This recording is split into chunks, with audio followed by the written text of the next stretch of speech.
नमस्कार साथियों, स्वागत है आप सभी का एक बार फिर से अपने YouTube channel exam info with Suraj में।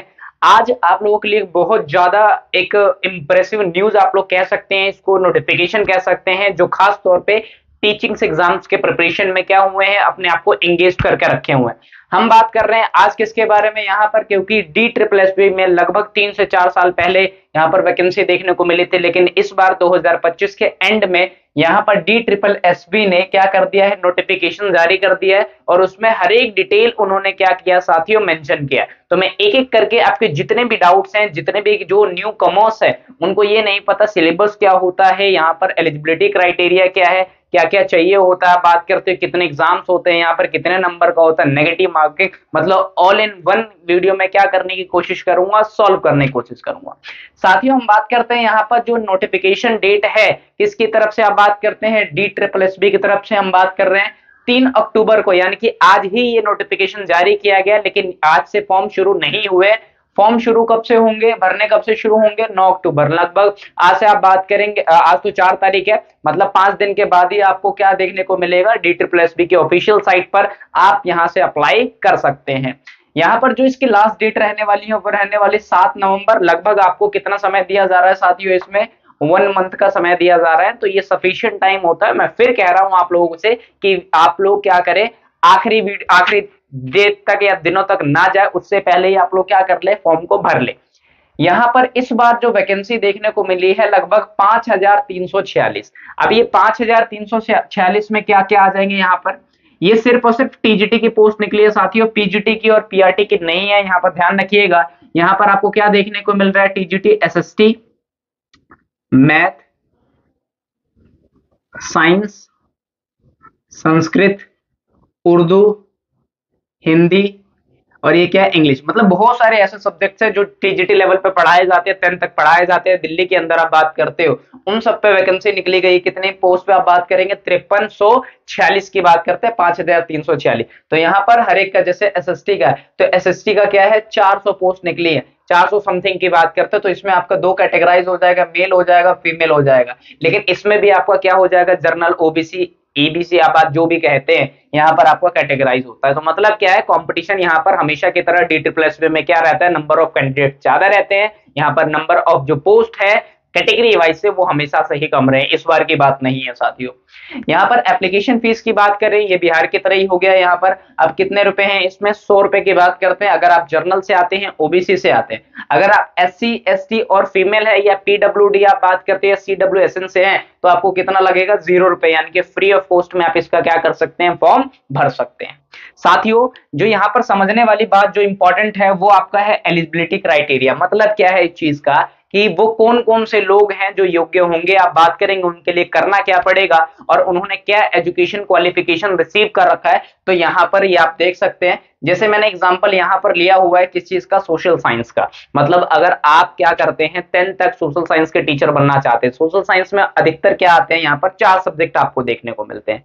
एक हिस्ट्री, और आप बात करते हो पॉलिटिकल साइंस को 10 तक क्या बोलते हैं, सिविक्स बोलते हैं, इकोनॉमिक्स बोलते हैं, और क्या बोलते हैं एक अलग, जियोग्राफी, यानी कि भूगोल की बात करते हैं। ये चारों मिलाकर के क्या बन जाता है, सोशल साइंस ये बन जाता है, या सोशल स्टडी की बात करते हैं। अब इसके लिए आपने या तो यूजी कर रखा हो, अंडर ग्रेजुएशन कर रखा हो, चाहे वो आप बात करते हो बीए हो, बीकॉम हो या बीएससी हो, तो ऐसा नहीं है। अगर आपको सोशल साइंस का टीचर बनना है तो आपको इन 7 सब्जेक्ट्स में से एक सब्जेक्ट कम से कम 1 साल तक क्या होना चाहिए, पढ़ा होना चाहिए। पहले ये था यहाँ पर साथियों कि 2 साल तक 2 सब्जेक्ट आपको कंपलसरी था, हिस्ट्री के साथ पॉलिटी, पॉलिटी के साथ हिस्ट्री या हिस्ट्री जियो, इस तरीके से। लेकिन नोटिफिकेशन में क्लियरली मेंशन कर रखा है, ये जो 7 सब्जेक्ट है यहाँ पर, हिस्ट्री हो गई, पॉलिटी हो गई, या जियो, सोशियोलॉजी, इकोनॉमिक्स, बिजनेस स्टडी और स्टैटिस्टिक्स की बात करते हैं, अगर आपने ग्रेजुएशन में 1 साल तक की कंटिन्यू पढ़ाई कर रखी है इस सब्जेक्ट में, 7 में से एक में, आप इस चीज के क्या हो जाएंगे, एलिजिबल हो जाएंगे। मैं एक बात और बता दूं, अगर एक सब्जेक्ट की बात कर रहे हैं तो जो पॉलिटिकल ऑनर्स जिन्होंने किया हुआ है वो भी इस चीज के लिए क्या है, एलिजिबल है। जैसे मान लीजिए आपने पॉलिटिकल ऑनर्स कर रखा है, पॉलिटिकल साइंस में आप बात करते हैं, तो पूरे 1 साल क्या 3 साल आपने पॉलिटिकल पढ़ी होंगी, हिस्ट्री है तो हिस्ट्री पढ़ी होंगे, तो आप इस चीज के लिए एलिजिबल है। तो आपके पास या तो यूजी होना चाहिए या तो पीजी होना चाहिए, पोस्ट ग्रेजुएशन। अब ये मत बोलिएगा कि भाई यहाँ पर तो पीजी है तो यहाँ पर पीजीटी लेवल का, ऐसा नहीं है। आपने अगर इन दोनों में से एक भी कर रखा है, आपके साथ पास क्या होना चाहिए, बीएड होना चाहिए, उसके साथ साथ आपको सीटेट पेपर जो लेवल 2 होता है वो क्लेरिफाई होना बिल्कुल जरूरी है, वो क्लियर होना जरूरी है। क्योंकि दिल्ली में क्या होता है कि ये सीटेट मांगते हैं, कोई भी टेट वैल्यू नहीं है। किसके अलावा आप बात करते हो? सीटेट के अलावा। सेंट्रल टीचर एलिजिबिलिटी टेस्ट बोलते हैं इसको। मतलब इसमें दो पेपर होते हैं, एक होता है पेपर 1, एक होता है पेपर 2।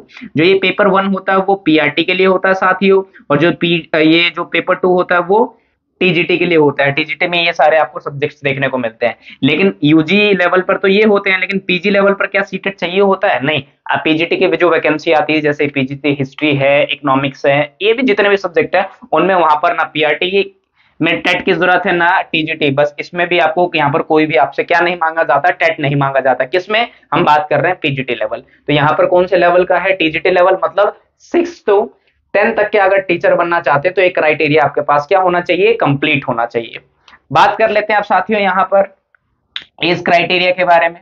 अब यहाँ पर मैंने ये इसलिए लिखा हुआ था कि आप लोग समझ पाए।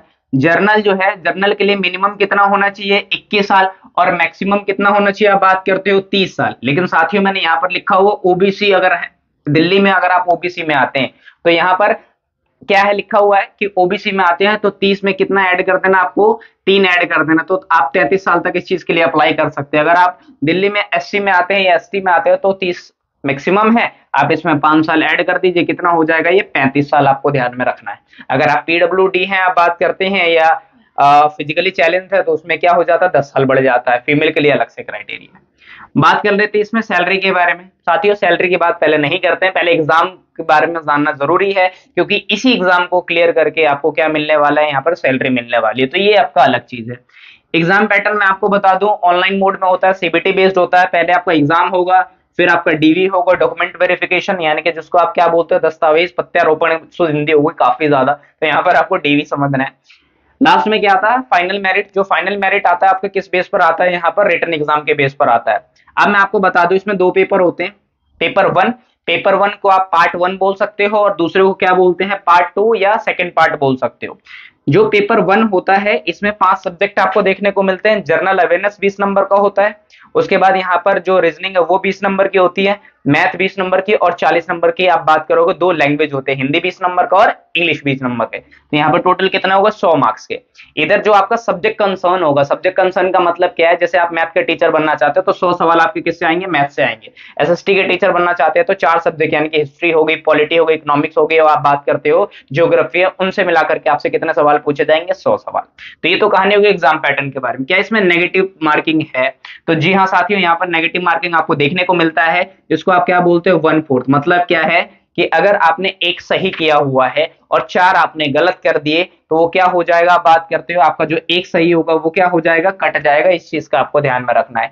कितने नंबर का होता है साथियों? तो 200 मार्क्स का होता है। ये क्वालिफाइंग का है, लेकिन यहाँ से भी आपको पार्ट 1 में आपको क्या करना पड़ेगा? अच्छे मार्क्स लाने पड़ेंगे अगर आपका सब्जेक्ट कमजोर है। मतलब कुल मिलाकर के बात ये है कि आपको दोनों में क्या करना पड़ेगा? काफी ज्यादा मेहनत करनी पड़ेगी। इस बात का आपको ध्यान में रखना है, क्योंकि दोनों के यहाँ पर नंबर क्या होंगे? जुड़ेंगे। अब यहाँ पर नेगेटिव मार्किंग के बारे में पता लग गया, आपको नंबर का पता लग गया, कौन कौन सा सब्जेक्ट्स आते हैं ये भी बता दिया। अब बात कर लेते हैं जिनका क्लियर हो जाता है वो अब उनको कितनी सैलरी मिलने वाली है। तो 2 तरीके के टीजीटी होते हैं। एक होते हैं टीजीटी नॉर्मल सब्जेक्ट्स की बात करते हैं, और एक होता है स्पेशल एजुकेटर की बात करते हैं। जैसे मान लीजिए CWSN आपने सुना होगा, child with the special needs की बात करते हैं। मान लीजिए किसी को दिखाई नहीं दे रहा है, कोई हैंडीकैप है, किसी को कोई प्रॉब्लम है, फिजिकली डेफिशिएंसी है, तो उनकी सैलरी और जो टीजीटी नॉर्मल टीचर है उनकी सैलरी लगभग क्या किया जाता है? सेम दिया जाता है। इस बात का आपको ध्यान में रखना है साथियों। 44,900 से लेकर के लगभग 45,000 से लेकर के 1,42,400 तक आपको सैलरी दी जाती है। और ये कौन से लेवल की है? ये लेवल 7 की है। आप बात करो पे स्केल, इसका क्या है? लेवल 7 की बात करते हैं। तो दोस्तों उम्मीद करता हूं कि जो दिल्ली के अंदर जो DSSS एग्जाम में क्या करना चाहते हैं, अपीयर होना चाहते हैं, उससे पहले आप लोगों के कई सवाल होते हैं कि आखिरकार इसका पैटर्न क्या रहता है। तो मैंने एक ही वीडियो में कम समय में आपको जितनी भी यहाँ पर इंपॉर्टेंट चीजें हैं वही सारी चीजें मैंने यहाँ पर लिखी हैं, जिसमें आप लोगों को कहीं और भटकने की जरूरत नहीं है। अगर वाकई में आपको वीडियो हेल्पफुल लगे तो अपने दोस्तों के बीच में शेयर करना और सब्सक्राइब करना ना भूले, ताकि हर एक प्रकार की जो वैकेंसी अपडेट है मैं आपके सामने लाता रहता हूं। तो आप लोग क्या कर सकते हैं? बेल आइकन को प्रेस करके अगले नोटिफिकेशन के लिए क्या कर सकते हैं? अपने आप को प्रिपेयर कर सकते हैं। Thank you very much.